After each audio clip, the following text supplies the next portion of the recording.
काठमांडू दरबार स्क्वायर अपने निवासियों के दैनिक अनुष्ठानों को नेविगेट करते हुए जीवन से भरपूर है। सैनिक गश्त करते हैं। उनकी उपस्थिति जनता पर मंडराने वाली शक्ति की एक स्पष्ट याद दिलाती है। जीवंत अराजकता के बीच भीम अपनी मां की साड़ी खींचता है। उसकी युवा आंखें अपने आसपास की दुनिया पर सवाल उठाती हैं। मां, ये राणा कौन है? भीम ने पूछा। उसकी आवाज मासूमियत और जिज्ञासा से भरी हुई थी। उसकी मां गंभीर स्वर में जवाब देती है, वे हमारे शासक हैं बेटे। वह जारी रखती है, वे देश की बागडोर संभालते हैं। राणा दरबार के धुंधले हॉल में राणा शासक अध्यक्षता करते हैं। अलंकृत दीवारों पर छायाएं खेल रही हैं।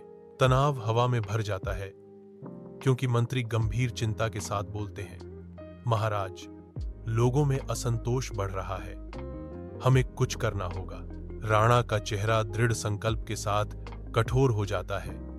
उसकी आंखें धुंधली रोशनी में चमकती हैं क्योंकि वह घोषणा करता है, हम अपनी शक्ति बनाए रखेंगे।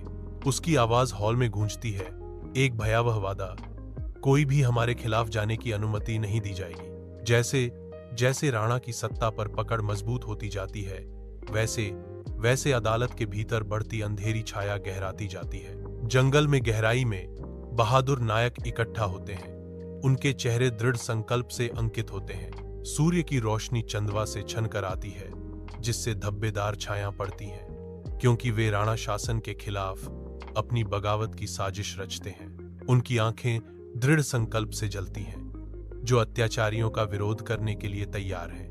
नायक घोषणा करता है, हमें इन अत्याचारियों से देश को मुक्त कराना होगा। हम अपनी जान की परवाह किए बिना लड़ेंगे। एकजुट होकर वे देश के लिए अपनी जान देने की शपथ लेते हैं। वे राष्ट्र को मुक्त करने का संकल्प लेते हैं, चाहे कुछ भी हो।